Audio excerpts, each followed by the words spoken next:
All right. So Revenge was released in July of 2022. Since then, based on polling and media coverage, how would you describe the trajectory of Harry and Meghan's reputations professionally and personally? It feels like they've taken quite a bit of a dive. Tom Bower, who has been working on the sequel to Revenge for some time, has secured a big money serialization deal with Rupert Murdoch's News UK, specifically the Times newspaper, but I believe it may also extend to the Sun newspaper too, to reveal the first bombshells from his book, which is expected to further damage the Madam of Montecito. How desperate was Meghan Markle to be famous?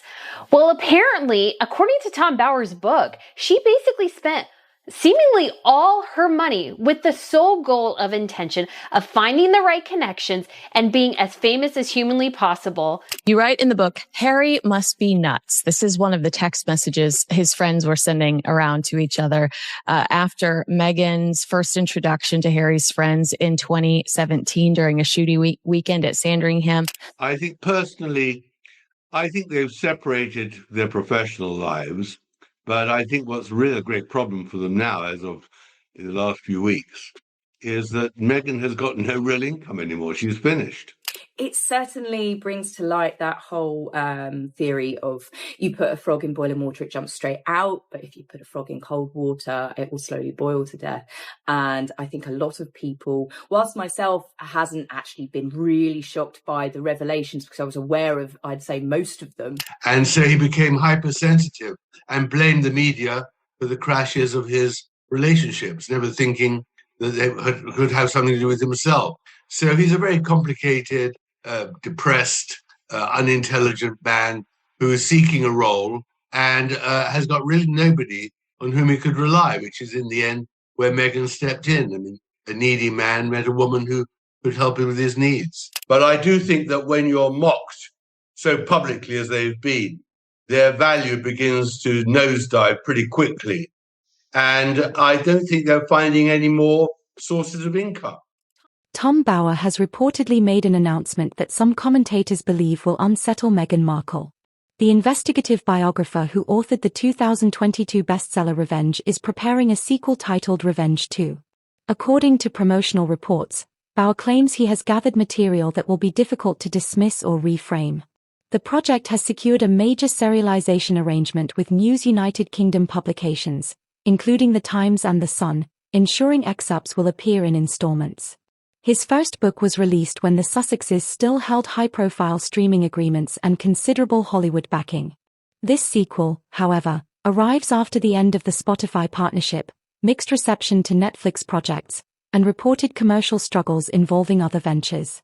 Supporters and critics alike suggest the timing could amplify its impact. That is the picture Tom Bower paints in about the first 100 or so pages of his new book about Harry and Meghan. And so, guys, I'm going to just share with you a couple of the insights that I saw and some of the huge warning signs about who Meghan is and her intentions and how really this whole thing with her and Harry will absolutely end in tears. Observers say Bower's new focus extends beyond business setbacks.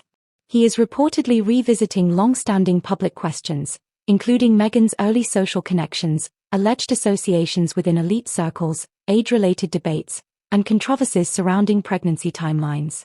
According to interviews, Bower is not merely recounting events but examining unresolved claims that have circulated online for years.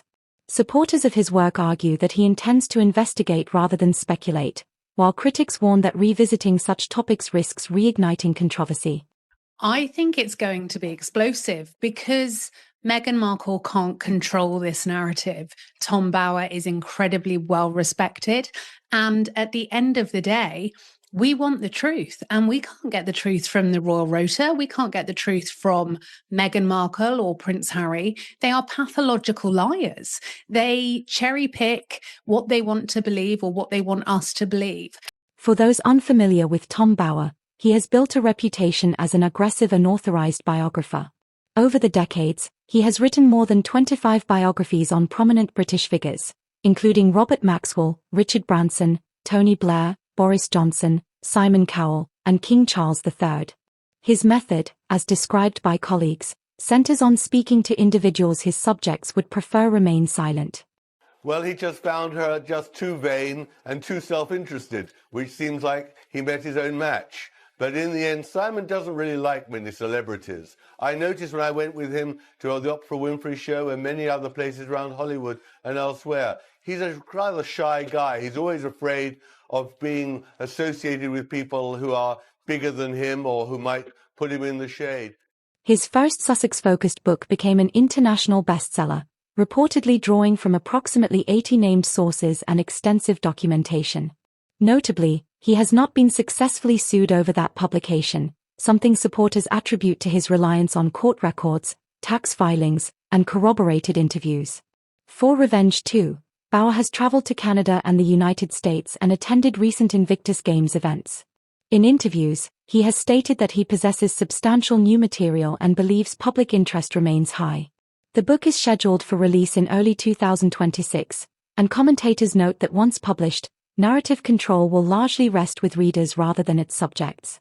The Sun and the Times did not do a deal with Tom Bauer for his book on the Beckhams, and it was because those two newspapers are in the pockets of the Beckhams. They didn't want to run negative revelations about the Beckhams. I'm told that there is some disappointment from Bauer that the Mail did not bid for Revenge Part 2, but of course that is because the Mail's coverage of Harry and Meghan is now corrupted because of the ongoing court case, which is still taking place in the High Court. Some media outlets reportedly declined serialization opportunities due to ongoing legal sensitivities, while others proceeded. Analysts suggest this reflects the complex legal environment surrounding coverage of the Sussexes. Meanwhile, cultural moments have continued to shape public perception.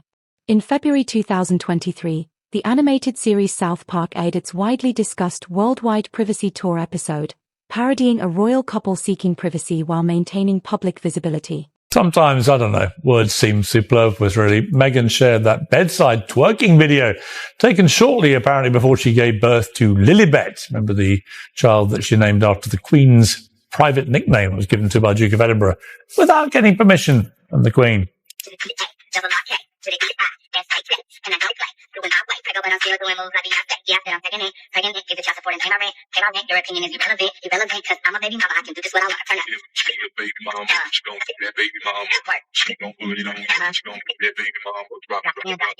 One animated scene recreated a real video Meghan had posted of herself dancing in a hospital room while heavily pregnant.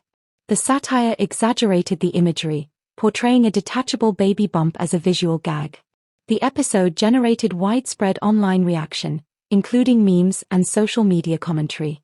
Supporters of the couple criticized the portrayal as unfair, while others viewed it as cultural commentary protected under satire laws. It is uncomfortable. I don't think, because she's done this before for photos, I don't think that is a real baby bump. I think way too big. It's way too big. And sort of too low as well. Yeah, it's like a metre out there. I mean, it looks the wrong shape. Where's she going to give birth there? Through her knees or something? I mean, that is too... Why are we so mad today? Because we want our privacy. Park County Police Station, what's your emergency? Yeah, the neighbors across the street are setting off fireworks and it's 10:30 at night.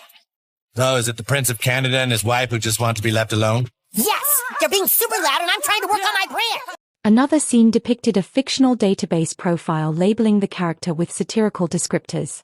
Reports indicated that attempts were made to discourage the episode's release, though such claims remain unconfirmed.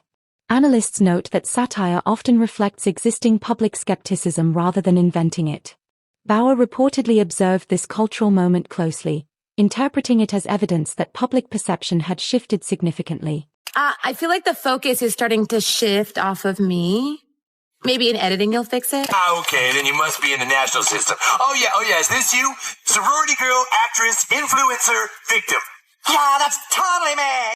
According to commentary surrounding the upcoming book, Bauer is aware of numerous online theories regarding inconsistencies in pregnancy photographs and public appearances. These include claims about variations in the appearance of baby bump sizes, timing of hospital announcements, and photographic angles. It is important to emphasize that such claims remain unproven and widely disputed. In previous interviews, Bauer acknowledged omitting certain personal matters from his earlier book due to United Kingdom privacy laws. Observers speculate that working with American publishers could alter legal thresholds, though that remains to be seen. She was never pregnant at all. Instead, the videos embolden conspiracy theorists. They're calling it Megspiracy, and the pair are being subjected to yet more merciless ridicule. For Harry and Meghan, it's more a case of never reign and never abstain, especially when it comes to nauseating self-publicity, which invariably backfires. Supporters argue that Bauer's approach relies on identifying contradictions in documentation rather than making direct accusations. Public records such as tax filings and official certificates, they contend, form the backbone of his investigations. One additional topic reportedly under review involves Meghan's age, with official records listing her birth year as 1981. Whether Bauer presents new findings or simply revisits previously debated claims will become clear upon publication.